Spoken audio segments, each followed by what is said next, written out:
The wheelchair slammed into the marble table, sending a crystal glass shattering across the floor. Elena flinched as shards skidded toward the hem of her wedding dress, the sharp sound echoing through the massive bedroom like a gunshot. "Get out," the man said. His voice was low, rough, stripped of ceremony and kindness. Julian Blackwood didn't look at her. His hands were clenched tight around the arms of his wheelchair, knuckles white, jaw locked as if anger were the only thing keeping him upright. Elena stood frozen near the door, fingers still trembling from a shock. The lace sleeves of her gown felt too tight, too heavy. Everything felt wrong. This wasn't how a wedding night was supposed to begin, with fear, broken glass, and a stranger who couldn't even look at her. I'll clean it," she said softly, her voice barely steady. "I said get out." She swallowed, forcing her feet to move. She knelt anyway. Julian's head snapped up. "Did you not hear me?" "I did," she replied, quietly picking up the largest shard. "But I don't want you to get hurt." For a moment, the room went still. Then he laughed, a bitter, hollow sound. "Hurt? Look at me. I can't even walk. What more damage do you think you can do?" Elena's chest tightened. She kept her eyes on the floor, carefully gathering the glass. "You're still human," she said. "And humans can still bleed." Julian stared at her, something unreadable flickering in his dark eyes. Then his expression hardened again. "You should have refused this marriage." She paused. Slowly, she rose to her feet. "So should you." That was the first night of their marriage. Elena had been forced into it, dragged by circumstances she couldn't escape. Her father's failing health, the debts that had piled up like a slow-moving avalanche, the proposal that wasn't really a proposal at all, just an agreement between desperate people and the powerful Blackwood family. Julian Blackwood was rich, influential, and paralyzed from the waist down after a car accident 3 years earlier. Rumors followed him like shadows. Some said he'd driven too fast. Others whispered that he'd wanted to die. What everyone agreed on was this: he was broken, angry, and impossible to love. Elena hadn't been asked if she wanted him. She had been told. The wedding itself had been grand. White flowers, crystal chandeliers, cameras flashing, but it had felt like a funeral. Julian hadn't smiled once. When the officiant pronounced them husband and wife, his hands had remained cold and unmoving in hers. Now, standing in his bedroom, Elena realized the ceremony had been the easiest part. "Take the guest room," Julian said, finally turning away. "We'll pretend this is a business arrangement. That's all it is." Her throat burned. "All right." She walked out without another word, closing the door softly behind her. Only when she reached the hallway did her composure crack. She pressed a hand to her mouth, fighting the sob that clawed its way up. This was her life now. The next morning, Elena woke early, as she always did. Habits formed in hardship were hard to break. She dressed quietly and went downstairs, surprised by how empty the mansion felt. Sunlight streamed through towering windows, illuminating furniture that looked expensive but untouched, like a house no one truly lived in. She found the kitchen and began to make breakfast. Julian wheeled himself in an hour later. He stopped when he saw her. "You don't have to do that," he said flatly. She didn't turn around. "I know." "Then why are you?" Elena set a plate on the counter. "Because I'm here. And because eating matters." He scoffed. "You sound like a nurse." "I'm not," she said. "But I can care." That earned her a sharp look. "Careful. That word gets dangerous." She faced him then. "So does bitterness." The silence stretched between them. Julian rolled closer to the counter, his movements practiced, controlled. Elena noticed how his hands never shook, how his posture was rigid, as if he were holding himself together through sheer will. "You don't know anything about me," he said. "You're right," she replied. "But I'd like to." He laughed again, quieter this time. "Why?" She hesitated. Then, honestly, "Because I'm your wife." The word landed hard between them. Julian looked away first. Days passed like that, careful, tense, restrained. Elena learned the rhythm of the house, the way Julian preferred his space, the hours he locked himself in his study. She learned which subjects made his jaw tighten and which silences were safer than words. He learned that she woke early and slept late, that she hummed softly when she cleaned, that she never asked for anything. One afternoon, Elena overheard two staff members whispering near the stairs. "She won't last," one murmured. "None of them do." Elena stepped into view. "Do you need something?" They startled, stammered apologies, and hurried away. Julian had been behind her. "I told you this would happen," he said. She turned. "People talk everywhere. They'll pity you." She met his gaze. "I don't need their approval." Something shifted then, subtle but real. That night, Julian struggled transferring from his wheelchair to the bed. Elena heard the dull thud and rushed in. "Don't touch me." He snapped, but she was already kneeling beside him. "You could have been hurt," she said, voice shaking. "I don't need you," he growled. Her eyes filled with tears. "Maybe not, but I need to know you're okay." He stared at her, breathing hard, pride warring with exhaustion. Finally, he whispered, "Why won't you leave?" Elena helped him back into the chair, her hands gentle, steady. "Because I was forced to marry you," she said softly. "But staying is my choice." Julian looked at her then, not with anger, but confusion. And for the first time since the accident, something inside him stirred. Julian didn't sleep that night. He sat in the darkness of his room, staring at the faint outline of the window, Elena's words echoing over and over in his head.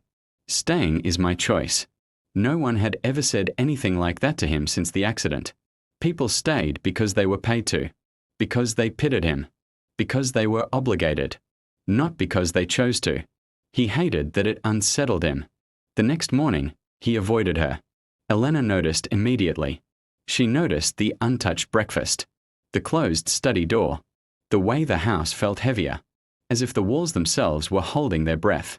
She went about her day quietly, folding laundry, organizing shelves that didn't need organizing, trying not to feel like an intruder in her own marriage. By late afternoon, she found Julian in the garden. He sat at the edge of the stone path, wheelchair angled toward a patch of wild roses. His hands rested loosely in his lap, his expression distant, almost haunted. "I didn't know you came out here," Elena said, stopping a few steps behind him. Julian stiffened. "You shouldn't sneak up on people." "I wasn't sneaking." She moved closer. "I was looking for you." "Why?" She hesitated. "You skipped breakfast." He scoffed. "I'm not a child." "No," she agreed gently, "but you are human." He glanced at her, irritation flickering. "You're persistent." "I've had to be." That caught his attention. "Why?" She leaned against the low stone wall. "When you grow up learning that giving up means losing everything, persistence becomes survival." Julian studied her face, the calm determination in her eyes. "You talk like someone who's been tired for a very long time." Elena smiled sadly. "I am." Silence settled between them, but it wasn't sharp this time. It felt fragile. "Why didn't you run?" Julian asked suddenly. She looked at him. "From what?" "From this." He gestured to himself. "From me." Elena's breath caught. She chose her words carefully. "Because running doesn't erase responsibility. It just shifts the weight." He looked away. "You don't owe me anything." "I know." She paused. "But we are here now." Julian's jaw tightened. "I didn't want this marriage." "I know." "I didn't want a wife who looks at me like I'm broken glass." Her voice trembled. "I don't." He laughed humorlessly. "Everyone does." She stepped closer, kneeling so they were eye level. "I look at you like someone who's hurting." Something cracked in his expression. "Don't," he said quietly. "Why?" "Because if you see that," he whispered, "you'll see how weak I am." Elena shook her head. "Pain isn't weakness." Julian turned his chair away sharply. "Go inside." She stood slowly. "All right." But later that evening, Julian found her in the kitchen again. "You don't listen," he said. She glanced up. "You told me to go inside." I am inside. He frowned, clearly annoyed that she was technically right. You don't have to cook for me. I know. Then stop. She set the knife down. Julian, if you want me to stop doing something because it bothers you, I will. But if you're asking me to stop because you don't feel worthy of it. She swallowed. That's not something I can promise. His chest tightened. You don't get to decide that. No, she said softly. But I do get to decide who I am. He wheeled closer, frustration boiling over. Why do you keep pushing? Because you keep building walls, she shot back, her composure finally cracking. And I'm tired of pretending I don't see them. He froze. Elena's voice dropped. You think pushing people away keeps you safe, but it just keeps you alone. That's better than being disappointed, he snapped. Her eyes filled. You think I don't know disappointment? He hesitated. What do you mean? My mother died believing things would get better, she said quietly. My father worked himself sick trying to fix what couldn't be fixed. I've watched hope fail more times than I can count. Julian stared at her. Then why do you still believe? Because not believing hurts more. The words hit him harder than he expected. That night, something shifted. Julian didn't lock his study door. Elena noticed when she passed by and saw the light spilling into the hallway. She paused, uncertain, then knocked softly. Come in, he said. She entered slowly. The room was filled with books and old photographs. Julian gestured toward one on the desk. That was before. Elena picked it up. It showed a younger Julian, standing tall, laughing. One arm slung around a woman whose face had been scratched out. I was engaged, he said flatly. She left after the accident. Said she couldn't live her life tied to a man who couldn't stand beside her. Elena's chest ached. I'm sorry. He shook his head. Don't be. I stopped trying after that. She looked at him. Stop trying to walk. Stop trying to live. The honesty stunned her. You don't have to carry that alone, she whispered. Julian met her gaze. Then don't pity me. I don't pity you, she said. I see you. The room fell silent. Days later, Elena found a pamphlet on the table, physical therapy. She picked it up, heart racing. Julian noticed. Put that down. Why? She asked carefully. Because hope is cruel. She held the pamphlet tighter. So is giving up. He glared at her. You think love fixes everything? No, she said, voice steady. But I think it can teach us how to try. Julian's hands trembled for the first time since she'd known him. And that scared him more than anything else ever had. Wheels. Elena, Julian called, his voice tense. I'm here, she replied immediately, moving toward him. I have candles. She found him in the corridor. His chair angled awkwardly, one hand gripping the armrest too tightly. I hate the dark, he said quietly. She didn't ask why. She simply lit the candle, its warm glow softening the harsh lines of his face. It's just us, she said. You're not alone. His throat tightened. You don't know that. I do, she said, placing the candle on a nearby table. I'm right here. They stayed like that for a long moment, the storm raging outside. The silence inside filled with unspoken fears. Tell me about the accident, Elena said gently. Julian closed his eyes. Why? Because I want to understand, she replied. Not fix. Just understand. He exhaled slowly. I was angry that day. Angry at her. Angry at myself. I drove too fast because I didn't care what happened. Elena's heart pounded. You wanted to disappear. Yes, he whispered. And instead, I lived. She reached out, hesitating, then placed her hand over his. He didn't pull away.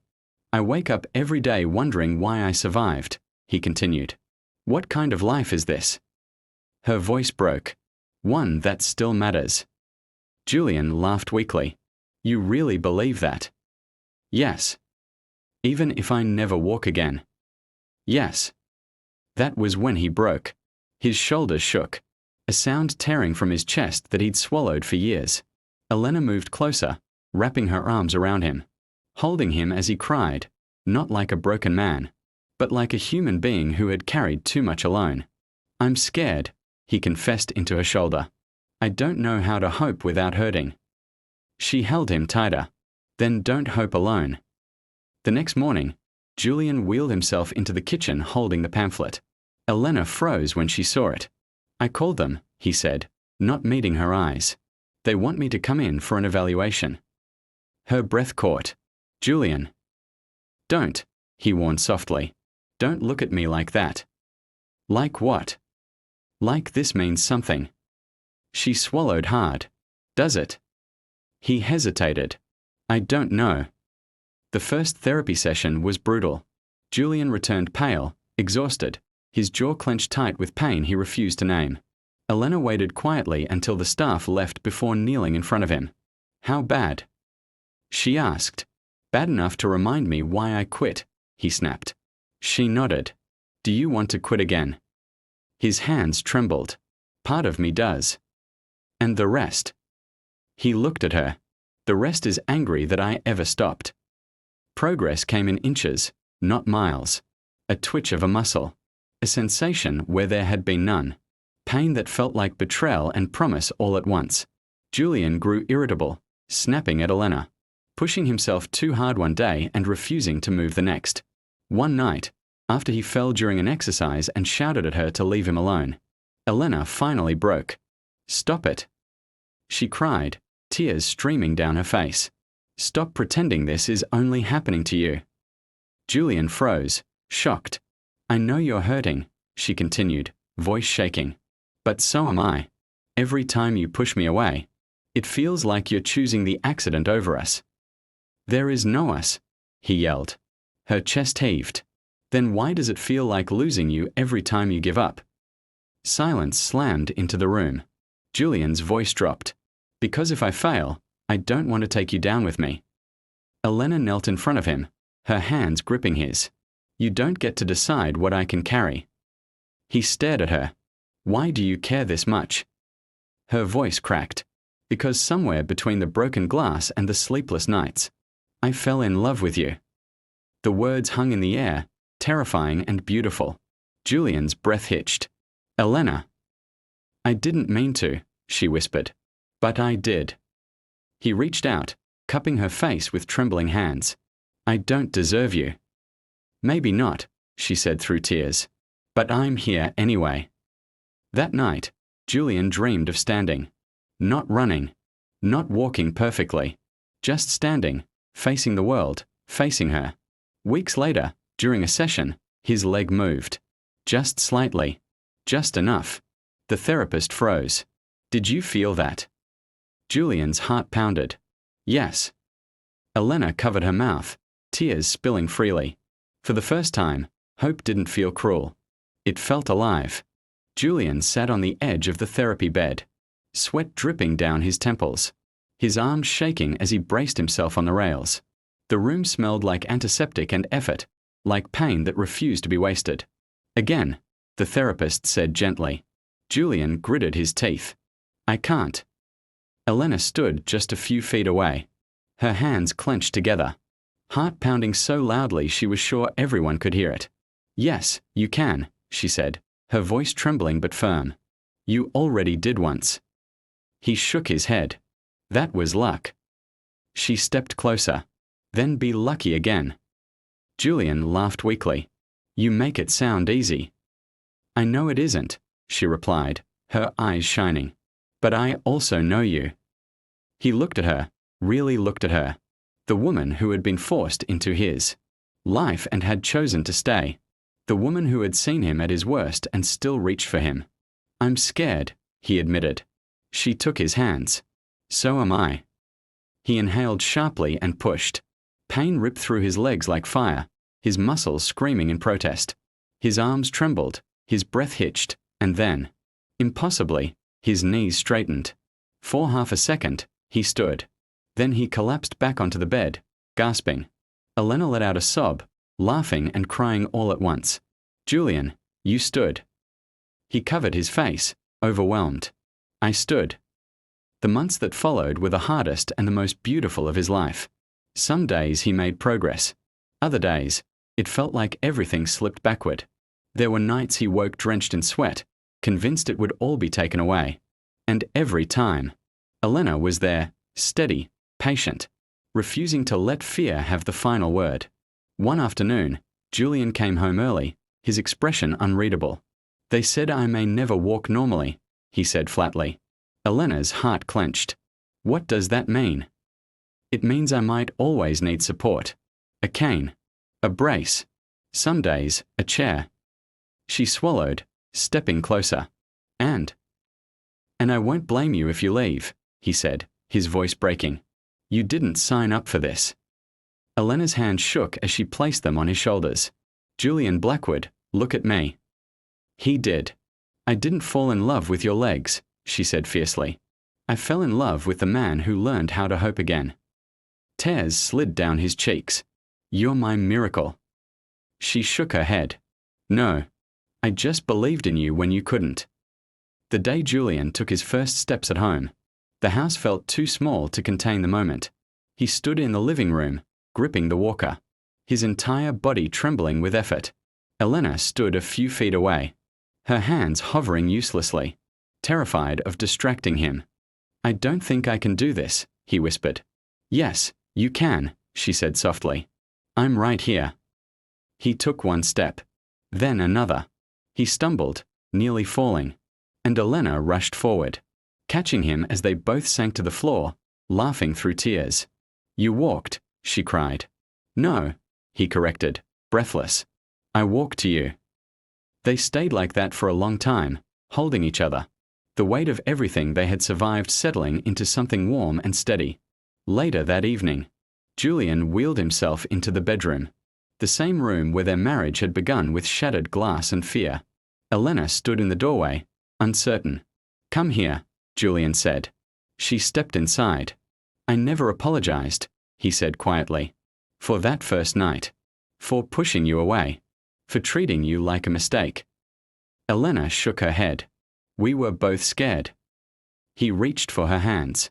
"I don't want to pretend anymore." Her breath caught. "Julian." "I want this marriage," he said. "Not because we were forced. Because I choose you." Tears streamed down her face as she whispered, "I choose you too." Months later, they stood together at the edge of the garden. Julian leaned on his cane, his posture imperfect but proud. Elena stood beside him, her hand in his, their fingers intertwined easily now. "You know," Julian said, smiling softly, "I thought love was the thing that would hurt me the most." Elena looked up at him. And now I know it's the thing that saved me." He took a step forward, slow, deliberate, and then another, until he was standing in front of her without support. Elena's breath caught. "Julian." "I'm not walking because my body healed," he said. "I'm walking because I finally believed I could." She pressed her forehead to his. "I'm so proud of you." He kissed her gently, reverently, as if sealing a promise. She had been forced to marry a man who couldn't walk. But love didn't teach him how to walk again. It taught him how to live.